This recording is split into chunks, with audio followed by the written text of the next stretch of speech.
In the early 1800s, Isambard Kingdom Brunel, the great Victorian engineer, was commissioned to build a railway from London to Bristol. For over 100 years, it was highly successful. But in the 1960s, a decline in its fortunes led to the closure of many stations. One of these was Steventon in Oxfordshire. The site lay derelict and abandoned until it was bought by the two congregations of Jehovah's Witnesses of Abingdon and Didcot.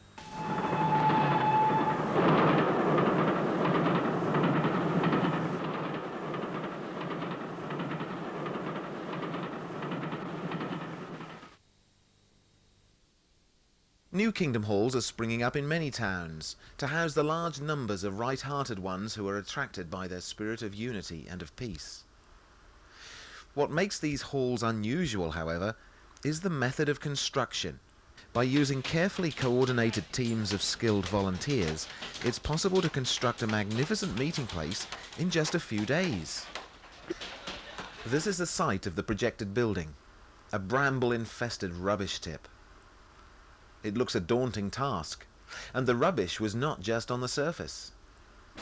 This, for instance, was some of the rubbish that we came across. In fact, this is an old, I'm told, a broad gauge railway line, and the whole site has got bits and pieces of metal used in the railways, 100 years ago, because actually this site used to be an old railway station. And then behind me, well, you don't know what that is, a bit of metal, but we've had to go through stuff like that the whole time on this site, and it's been really very hard. We shall always remember it for the very, very hard digging.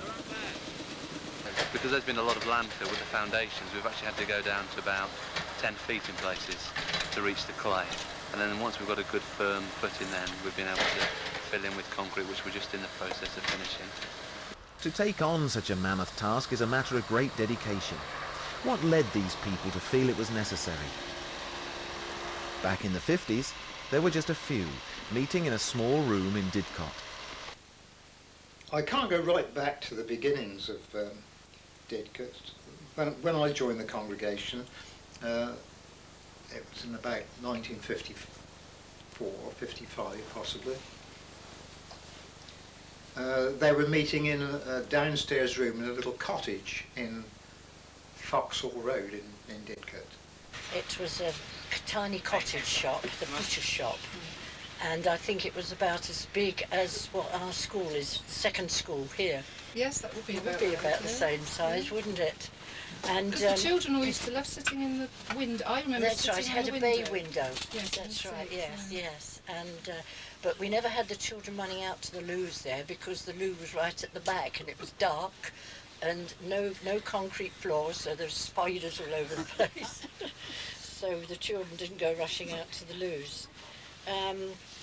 But the joy of it all, it was our own Kingdom Hall. We even had a sign put up at the top. So after 2 or 3 years, we had this little hall for our... Oh, by the way, in between that, we had the Labour Club.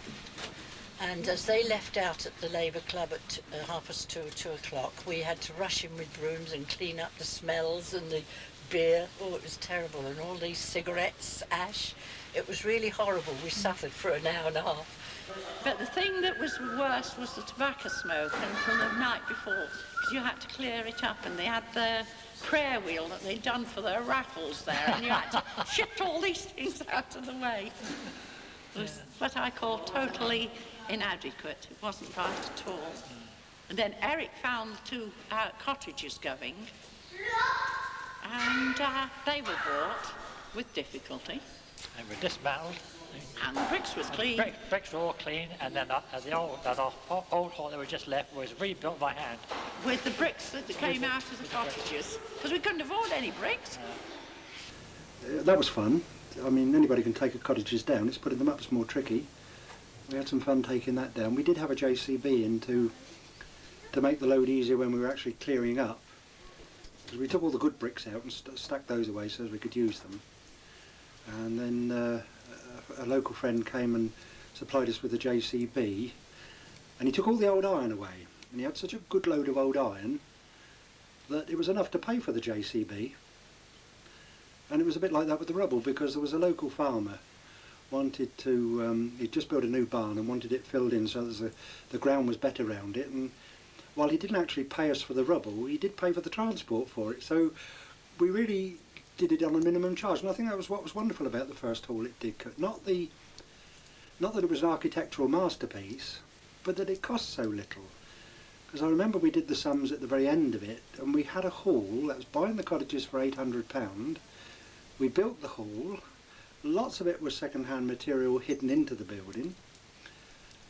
We put chairs in it, and we put a carpet down, or a floor covering at the time, and it all cost just £3,000. And what was so nice about it at the end of the day, that the congregation could look back and say, we built that.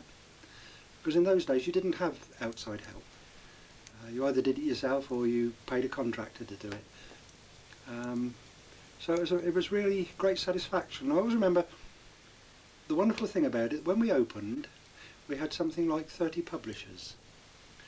And before we knew it, the hall was full. And later on we doubled the size of the hall. And again, the first thing that happened, the hall was full. So building in Didcot did us good.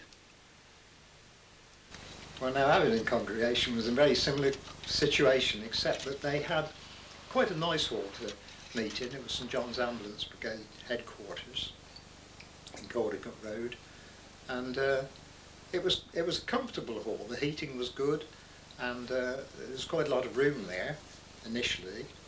It did have a few disadvantages, one being that the hall had lots of charts and posters relevant to the work that St John's Ambulance did, such as encouragement to give blood transfusions, which we had to look at every week.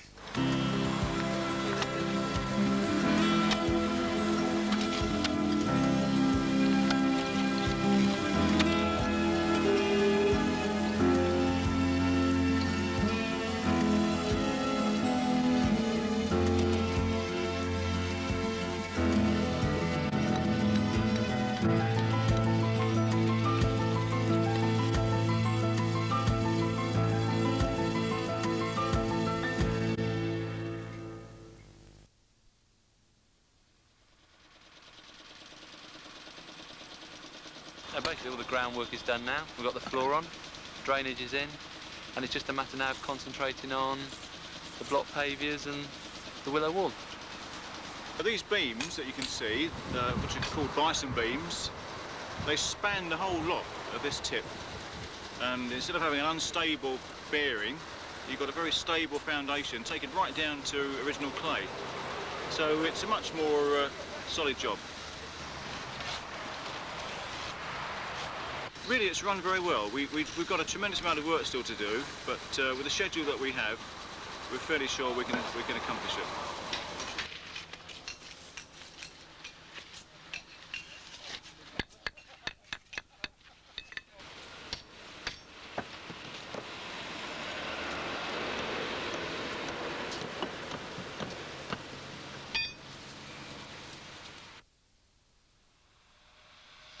Yeah, you probably notice a big change in particularly the car park area, and we've had 3 weekends on the block paviers. Last weekend it was our circuit assembly, and all the brothers had to go down to their assembly. But what happened was that we invited some brothers up from Letchworth who've recently had a build, and also from Milton Keynes, and about 40 to 50 brothers and sisters came up for two days, Saturday and Sunday, and they laid a big area of the car park for us. So just shows you the love that exists in Jehovah's organisation. But we're doing well. We're sticking the wall plates on now. We're just finishing off the steels inside. So hopefully we'll be ready for Thursday, which is in 2 days' time.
We've achieved quite a bit of work this last I forget what it was, day and a half it is. We've certainly got the bricklayers in now, so that's going well. Brickwork's looking nice. The roof is coming on. We're a little bit slow on that because we haven't really got enough tradesmen up there. So I think we are a little bit behind there. Bear in mind that we've got the tilers coming tomorrow, so we're trying to felt some of the roof in so that the main hall at least is covered in, watertight, because so much plasterboard's going on inside, and we want to start the platform as well. We've got a floating floor to put down tomorrow. So it's a bit of a struggle. I would say that we're a little bit behind on the roof. But otherwise, it's going well. Yes, going well. You see, all the cuts into a hip rafter have to be what's called a compound mitre. And this is an example of a compound mitre. You've actually got two angles that you're cutting to. And that's where you need to take the care. They're very intricate things. Each rafter that meets the hip has to have a compound mitre. And so it just takes time, a bit of care. But the result, if you get the hips right, the roof looks beautiful. Both David and Mike are part of a regional building team. All the men and women you see here are volunteers and travel at their own expense to provide the skills needed to build Kingdom Halls all over the country. To house the enormous growth of Jehovah's Witnesses in England, every 2 or 3 weeks a new Kingdom Hall is built. Yeah, this is my second build. I was at Tame last week. That was really good. And that was your first build? Yeah. So, what impressed you about it? About the build? I think just the general atmosphere. I mean, it's the first time for me. Just seeing it go up so quickly, and despite potential problems, cables not getting in on time and things like that, it was all done. Sunday came, and the building was finished. I was just well impressed with that. Well, I always enjoy it. It's always good fun. I mean, you get to know quite a few of the brothers on the team anyway, and the brookies, so it's always a good spirit. And you feel you're doing something useful, so it's good. You get nice and mucky.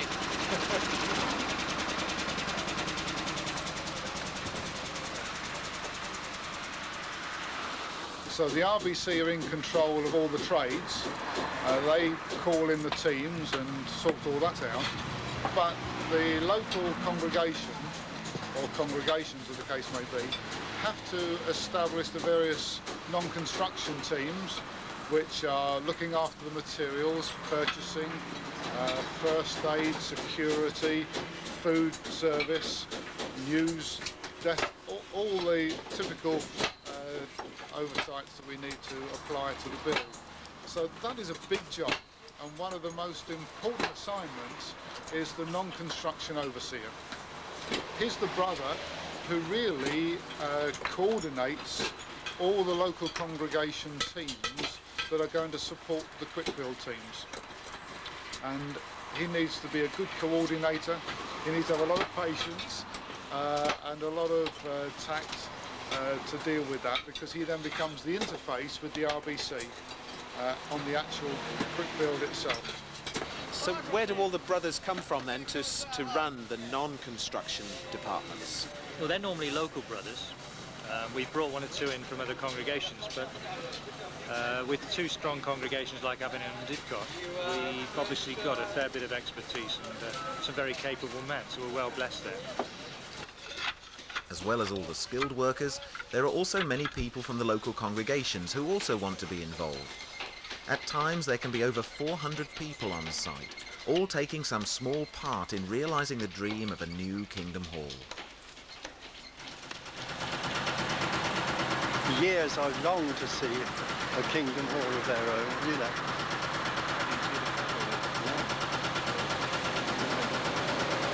So how do you feel about it now? Oh, wonderful actually. Very happy to see this going on. I long for the day that I would be in a position to help them do it. You know, I'm helping with it. It was such a thrill when the brothers actually went to the planning meeting, and the local councillor, Councillor Midwinter, who lived just up the hill, he said he was delighted to meet us, very pleased about what we're going to do, and that made a difference. And the brothers had a job to keep quiet at the planning meeting, because you could hear the titter go around the, the hall. What happened then? We got it. Well, that's when we got permission. We got permission to build, and we could just about hold ourselves till we got outside the hall, and we all jumped up in the air and leaped for joy. And that was it. And someone told me just yesterday that it was just October the 3rd, so September the 3rd, 2 months ago, we came on the site for the first time. 2 months, and now we're at this stage. It's good, isn't it? So it's great, yeah. We're very So how do you feel about it? Well, we're absolutely delighted. Well, we progress in time, so we look forward to this one, and we hope that we shall soon fill it.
A new day, and everyone who can is moving roof tiles. The tilers are due any time, but there's a problem. Because of the size of the building, and because the roof has several important design features to fit into the local environment, it's beginning to fall behind schedule. And on a Kingdom Hall build, timing is everything. The skills needed for each stage of the build are carefully coordinated to arrive on site exactly when they're needed. So the tilers are due, the tiles are neatly stacked waiting, but will the roof be ready on time? Well, I feel a bit harassed, but never mind. But, What's your problem? Yeah, the problem is that we need more carpenters on the roof. And because I'm a carpenter, I'm also construction overseer, I'm also purchasing overseer.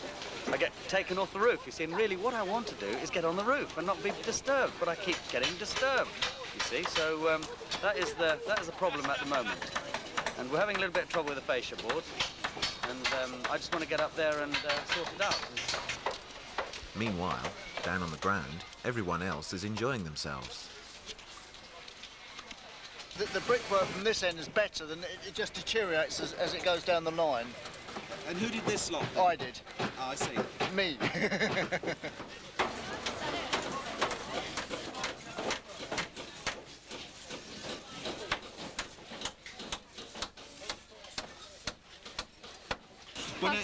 This is your first Quickbuild, is it? It's my first Quickbuild, yes. And what do you think of it so far? Absolutely brilliant. Absolutely fabulous. Absolutely fabulous. And how many have you done? I've been on one before, but I was just doing like cooking before, like teas and stuff. But I like it. It's really good. We just went today, didn't we? We're doing a job on there, on the equipment desk, and she was put with me. Doing met stuff. So what is it you like about Swims? Just like everybody gets together and it's just a really good spirit here. We're the first kingdom hall we've moved into. Well, the first I remember that's been built. And I'd be glad that I had a hand in it. I'm equipment, but on equipment there's this fella who's 3 times as big as me and 3 times as white, and I don't argue with him. We supply a considerable amount. The brothers do bring bits and pieces of their own, and of course the workshop brings its own equipment. But we've supplied a lot of ancillary equipment, drills, jigsaws. Then of course there's the tarpaulins for the buildings, the temporary buildings, and lights. Great deal of lights, a lot of transformers for transforming the power down from 240 to 110 to make it safe. Then there's the gas lights, the gas. There's quite a great deal of equipment involved, yeah. The gas was needed by the kitchen, which supplied all the hot food and sandwiches for anything up to 400 people. We've done recipe cards for 100, which we pre-costed and then put the methods on, so when I'm not here, they know how to cook for a large amount, because obviously it's slightly different doing for 4 than 400. The biggest problems we've had has been the numbers. We planned for about 150, 200 for the first weekend and ended up getting double, so you haven't got stores or anything like you would at work, so we just had to bulk out with what we had for the next meal.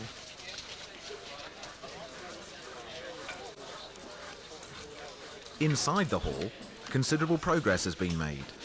The walls have been clad in plasterboard and most of the services are in place. A few spur units for an extractor fan. And we're going to have another cable, a flexible cable, twin and earth coming up. There's going to be a duct in here. And we're going to have a fan inside here, which is part of the regulations. There must be a permanent fan in toilet and bathroom areas. As evening draws on, a significant stage is reached. A start is made on the platform. There's something quite special about this, and everyone has their own idea about how it should go. Eventually, after much discussion, an agreement is reached, and away they go, watched by an appreciative audience.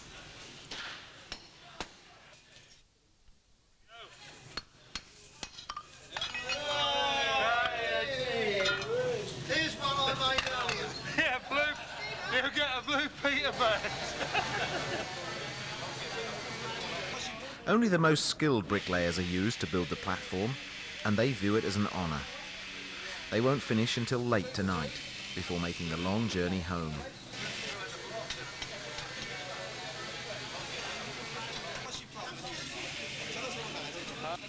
At the end of the first weekend, the team has done well. A considerable amount has been achieved. Next week, the final phase of the build begins, the finishing and decorating. But outside on the roof, they are still going. Although most of the roof is felted and battened, that end part still needs finishing. The tilers arrive Thursday. Will it be ready?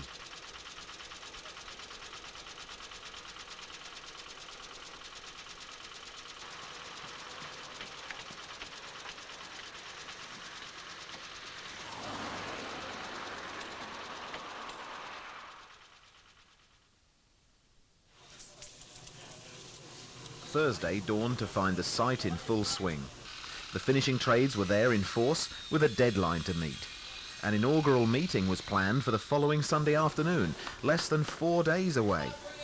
It was a tall order, but nobody doubted it could be done.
Friday evening saw the arrival of the ceiling team.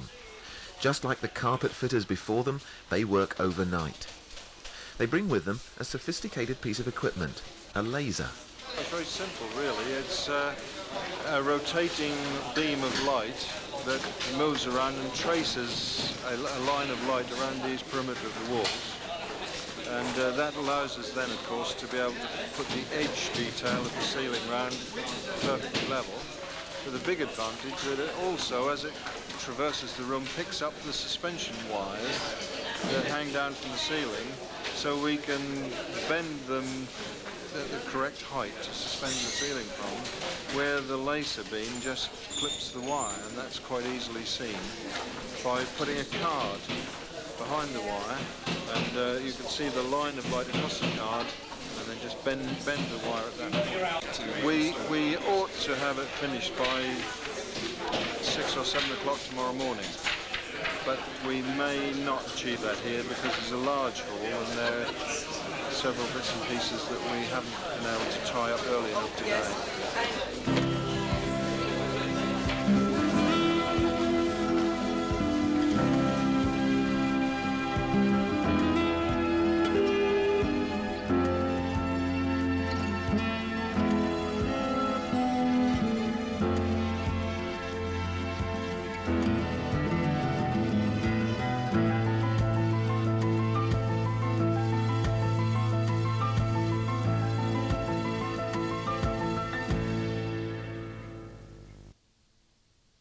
While the work was steaming ahead inside, outside Dave is just putting the finishing touches to the roof.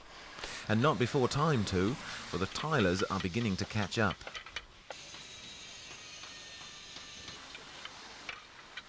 One of the attractive details of this roof is the use of bonnets on the ridges. Right, can you tell us why these are called bonnets? Because obviously they resemble a child's bonnet. A very old traditional thing in England. They used to have them years ago, and that's the area that we happen to be in here has got lots of bonnets around it, so the council specify it in the plans. And is it very difficult to fix? Yeah, quite difficult, because you have to cut both sides. All the battening has to be perfectly intercepted, so that every course is the same, and that has to happen all around the building. The whole building has to intercept with the battens. It's a lovely feature. It's possibly one of the hardest feature you can do in roofing. There's some 30,000 tiles on this particular roof, but there's lots and lots of cutting. But it makes a lovely roof, and it's one of the best form of features you can have on any roof, you know. As these pictures demonstrate, the weather changed dramatically from day to day. Friday was beautifully clear and sunny, while Saturday was cold and wet. Despite the weather, though, everyone kept on working. Over a mile away was another very important department, parking. Thanks to the kindness of Mr. Binning, the local farmer, who this morning you can see we've got a bad morning regarding the rain, and the gateway for the field that we've normally used is somewhat like a ice rink. So he's kindly allowed us to use the concrete on the farm this morning wherever we can find it, and that's fun and games in itself, trying to locate the brothers here and there and all over the place. But certainly his kindness has enabled us to park, I think, some 50 vehicles down here at the moment. We're having a shuttle service, and the sisters are coming backwards and forwards in the cars and transferring the old uns, the young uns, and tools and everything back to the site as necessary.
It's difficult to comprehend that just 6 working days ago this was just a roofless shell. Nowhere else but in the International Brotherhood of Jehovah's Witnesses could you get such enthusiastic cooperation. What do these brothers and sisters think about working on a project like this? With Tame being the first Quickbuild that I've been on, and my previous industrial experience on a site had been one with all men being very chauvinistic. And nobody said a thing, not a thing. They were so friendly, so supportive, so encouraging, and it really made me feel as if my work was worthwhile. And I thought, if that's what the new system's going to be like, then I'd want to be there. That's right. Yeah. It is a sentiment echoed by many.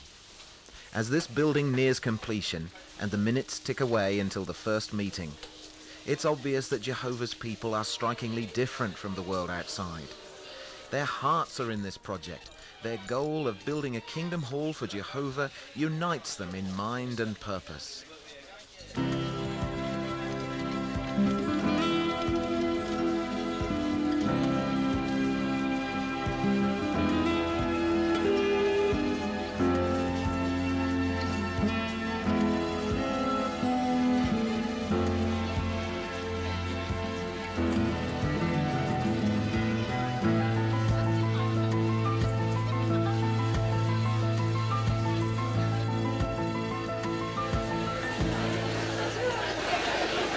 Good afternoon, brothers. If I could just have a little bit of hush.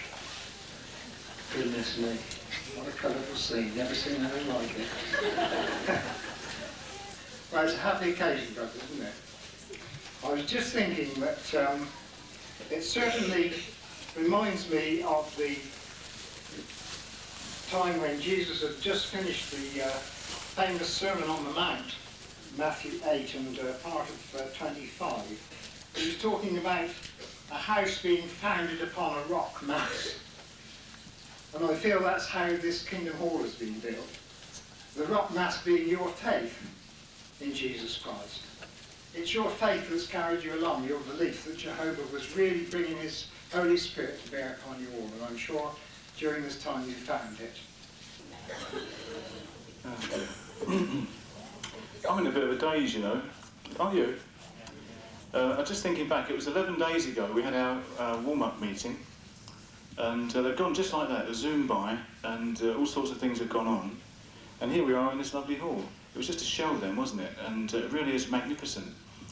I don't like to make comparisons because all Kingdom Halls that are dedicated to Jehovah's praise are grand, but this is a magnificent Kingdom Hall, and it rates among the very best that I've seen. So we're very happy to have come along and worked on it. So what do you think, brothers? You happy?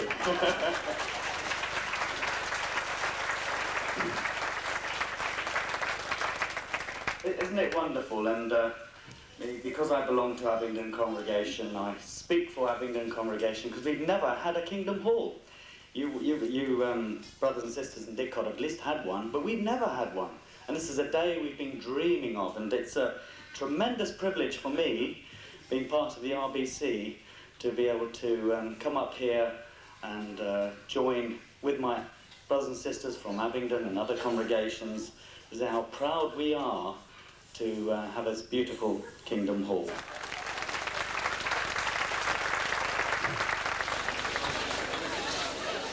And it's about 28 years, and all that time we've been meeting in schools and different places. It's so nice to have a hall of our own at last.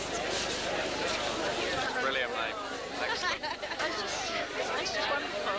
It just really nice. It's just wonderful now. It's all finished. Beautiful. Well, it's wonderful that such order has come out of the chaos I last saw on Friday. It's magnificent, yeah.